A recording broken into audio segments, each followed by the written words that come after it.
नमस्कार, स्वागत है आपका पब्लिक एशिया न्यूज में। एनसीपी से महाराष्ट्र के कैबिनेट मंत्री नवाब मलिक का कहना है कि उत्तर प्रदेश में आएगी गठबंधन की सरकार। आइए लेकर चलते हैं आपको नवाब मलिक की प्रेस कॉन्फ्रेंस में। तो आप बीच में मौजूद हैं, आपका स्वागत है और सभी पत्रकार भाइयों का सबका आपका भी स्वागत है। आप बहुत तीन साल से यहाँ तशरीफ आए हैं, तो हम चाहेंगे कि आप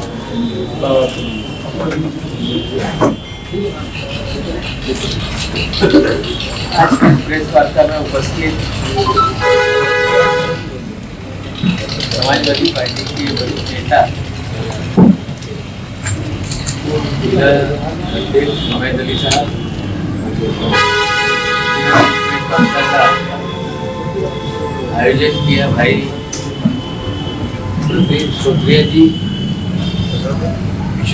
एडवोकेट जलालुद्दीन साहब, फिरोज खान साहब और उपस्थित सभी पत्रकार साथी। निश्चित रूप से उत्तर प्रदेश के पहले चरण का चुनाव 10 तारीख को है और प्रचार अंतिम चरण में है। 8 तारीख को प्रचार बंद होगा और अनूप शहर विधानसभा से समाजवादी पार्टी, रालोद और राष्ट्रवादी कांग्रेस पार्टी के गठबंधन ने के शर्मा साहब को अपना संयुक्त प्रत्याशी बनाया है। पिछले जब से प्रचार की शुरुआत हुई, मेरा अपना तीसरा दौरा अनूप शहर विधानसभा का है। पहले हम 22 तारीख को आए थे, 3 दिन हम लोग यहाँ रहे, तो उसके बाद बीच में 2 दिवसीय दौरा हमने किया और 4 तारीख की शाम से हम लोग लगातार अनूप शहर विधानसभा में लोगों के बीच में 2-4 से कार्यक्रमों में हिस्सा ले रहे हैं। कुल मिला के संयुक्त उम्मीदवार के नाते समाजवादी पार्टी और रालोद के कार्यकर्ताओं का उत्साह, उनका सहयोग, उनके नेताओं का सहयोग जिस तरह से मिल रहा है, हमें पूरा विश्वास है कि हमारे प्रत्याशी के शर्मा जी की जीत सुनिश्चित है। पिछले पूर्व विधायक जी का जिस तरह का कामकाज रहा, जनता में एक तरह से आक्रोश है। सिटिंग एमएलए के प्रति जो एंटी इनकम्बेंसी है, उसका फायदा निश्चित रूप से हम लोगों को मिल रहा है। साथ ही साथ उत्तर प्रदेश सरकार के खिलाफ जो वातावरण बना है पूरे उत्तर प्रदेश में, खास करके किसानों की नाराजगी, नौजवानों की नाराजगी, महिला वर्ग नाराज, मजदूर नाराज है।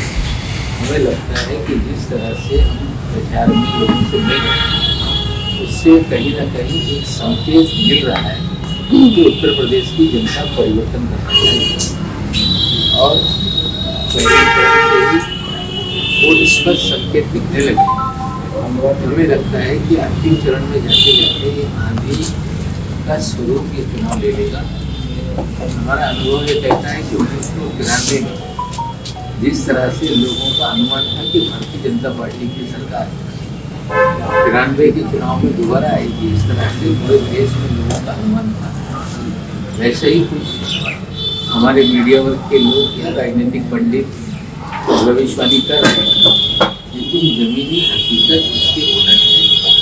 जनता पूरी तरह से उगी हुई है और सरकार को पूरी तरह से बदलने का मन बनाया है। जिस तरह की भाषा का प्रयोग भारतीय जनता पार्टी के नेता कर रहे हैं, जिस तरह से समाजों के बीच में दूरी बढ़े, ध्रुवीकरण हो, हमें लगता है कि चुनाव आयोग की जिम्मेदारी है कि जिस तरह की बयानबाजी हो रही है, इस तरह से चुनाव आचार संहिता का सरेआम, चाहे वो केंद्रीय मंत्री हो चाहे मुख्यमंत्री हो, लगातार आचार संहिता का उल्लंघन हो रहा है।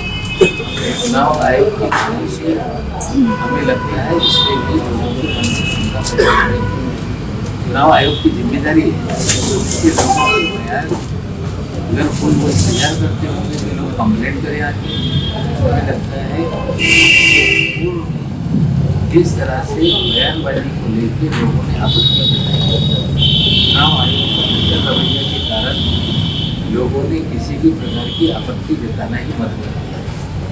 हमें लगता है कि चुनाव आयोग अपनी गरिमा को बचाने के लिए जिस तरह की बयानबाजी कर रही है उससे कहीं ना कहीं उसमें संज्ञान लेके उन नेताओं पर कार्रवाई हो जो इस तरह की बयानबाजी कर रहे हैं।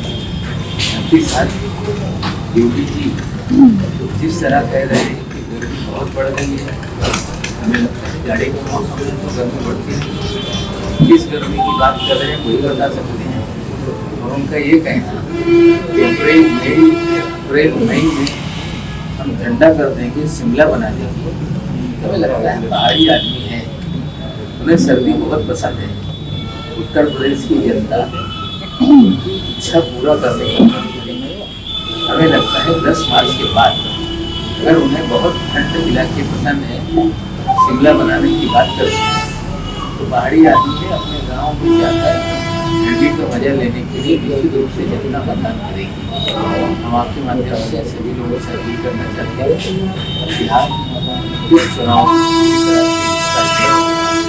आप निर्भीक तरीके से चुनाव में अपने मतों का इस्तेमाल करें और अनूप शहर विधानसभा में देवी शर्मा जी और बुलंदशहर जिले के सभी जहाँ रालोद के प्रत्याशी है वहाँ रालोद को, जहाँ सपा प्रत्याशी है वहाँ सपा प्रत्याशी को विजय बनाए राष्ट्रवादी कांग्रेस पार्टी की ओर से अपील करते हैं। सर, अनूप शहर विधानसभा पर भाजपा, बीएसपी और गठबंधन और कांग्रेस के प्रत्याशी को जोर से लगे हुए, अपने प्रत्याशी को आप इन चारों पार्टियों में से कहाँ आप रहे हैं?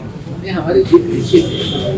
जिस तरह से भारतीय जनता पार्टी के सिटिंग विधायक हैं, उनके खिलाफ जो एक नाराजगी है उसका भी फायदा बड़े पैमाने पर मिल रहा है। जो उत्तर प्रदेश की सरकार है, केंद्र की सरकार है, चाहे बीजेपी की नेता डबल इंजन की सरकार कहें, लेकिन डोगरी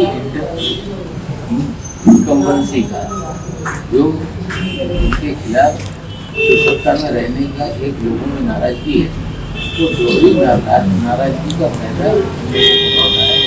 गठबंधन के पक्ष में जनता वोट डालना चाहती है और शहर में सर, उत्तर प्रदेश में आपकी जो पार्टी है वो एक सीट पर लड़ रही है, तो क्या आगामी चुनाव में इसको आपकी एंट्री समझी जाएगी? देखिए, हमारे 2012 में विधायक यहाँ थे, उससे पहले भी विधायक थे, लेकिन शायद आप लोगों ने देखा होगा कि पवार साहब ने लगातार बातें कही कि देश की जनता दखल चाहती है, परिवर्तन चाहती है, तो एक दखल देश में मानेंगे जिसमें सभी विरोधी पार्टियां एक साथ आए, उसी को स्वीकार करके अखिलेश जी एक समाजवादी पार्टी मजबूत पार्टी है, उनके नेतृत्व में हम चुनाव लड़ रहे हैं। हमारे नेताओं की इच्छा थी ज़्यादा सीटें लड़ी जाए, लेकिन अखिलेश जी ने कहा कि ज़्यादा न लड़की आप सिंबॉलिक तरीके से टीका शर्मा जी इसी जनपद के हैं, उसमें सीट छोड़ी गई, अगर सीट नहीं भी देते तो हमारा संगठन समाजवादी पार्टी सर, 10 मार्च के बाद यदि आपकी सरकार उत्तर प्रदेश में बनती है तो क्या विकास कार्य रहेंगे? देखिए, गठबंधन का जो भी कार्यक्रम घोषित किया जाए और खास करके बिजली को लेकर 300 यूनिट तक बिजली मुफ्त देने की घोषणा की गई है, साथ ही साथ ट्यूबवेल की बिजली मुफ्त की बात कही गई और खास करके बताते हैं कि हमारे महाराष्ट्र में कृषि भोजन थाली जो गरीब जरूरतमंद लोगों को 10 रुपये में भोजन देने का एक कार्यक्रम हमारे ने शुरू किया। उसी तरह का एक भोजन का कार्यक्रम समाजवादी थाली के रूप में यहाँ पर ऐलान किया गया है। तो जो भी गठबंधन की तरफ से कार्यक्रम लागू शर्मा जी जीतेंगे या गठबंधन जीतेगा तो सारे कार्यक्रमों को लागू करने का काम अखिलेश यादव जी की नेतृत्व में सरकार करेगी। सर, जनता को सिंबल को लेकर के खासी सवाल सामने आ रहे हैं कि लोकदल का सिंबल है नल और साइकिल, जबकि आपका सिंबल जो है वो घड़ी है, तो इसको लेकर के जनता में किस प्रकार से घड़ी को पहुंचाएंगे आप? हमें लगता है कि चुनाव प्रचार में सब लोगों को बताया जाना है। जिस तरह से लोग कह रहे हैं कि प्रचार का सिंबल नहीं लोग जानते हैं, जनता इतनी जागरूक है कि हर प्रधानी का चुनाव हो, लोकल और लोकल बॉडीज के चुनाव हो, अजब अजब तरीके के संभव कार्यकर्ता उनको गाड़ी का सिंबल है, जनता तक पहुँचना है। सिंबल समस्या नहीं, प्रचार के जरिए सारी चीज़ें बताई जाती हैं। सर आप अमृतसर क्षेत्र में डोर टू डोर प्रचार कर रहे हैं, मूल समस्याएं लोगों की क्या सामने आ रही है? यहाँ पे किसानों का बहुत सारी चीज़ें हैं जो किसान गन्ना के किसानों ने कीमत को लेकर भी बात की। हम आपको बता दें कि महाराष्ट्र में भी गन्ने का एक बड़ा बेल्ट है और अधिकतम वहाँ पे जो भी गन्ने की शुगर मिल है, उस शुगर मिल में अधिकांश जो मिले हैं वो सहकारिता क्षेत्र के जरिए किसानों की अपनी कोऑपरेटिव जो वो चलाते हैं। एक फर्क उत्तर प्रदेश में गन्ना किसानों और महाराष्ट्र के गन्ना किसानों का हम देख रहे हैं। यहाँ 350 रुपये क्विंटल का दाम का ऐलान तो किया जाता है, लेकिन उसमें ढुलाई लगभग 50 रुपये क्विंटल पड़ता है। 50 रुपया क्विंटल लगभग कटाई और ढलाई का खर्च आता है, तो कुल मिला के 2500 रुपया क्विंटल का रेट है। इससे कुछ अधिक 2700 रुपये कहीं 2800 रुपये जिस तरह की रिकवरी है, उसके आधार पे वहाँ पे महाराष्ट्र में सपोर्ट प्राइस का ऐलान किया जाता है। एक अंतर ये है कि महाराष्ट्र में किसानों को कटाई ढुलाई की जिम्मेदारी नहीं होती। मिलें स्वयं अपने मजदूर लगाकर खेत से गन्ने काट कर अपनी गाड़ियों से ढुलाई करके अपने मिल तक ले जाती हैं। चाहे वो निजी कंपनियां भी हैं तो वो भी इस तरह का कार्यक्रम करती हैं।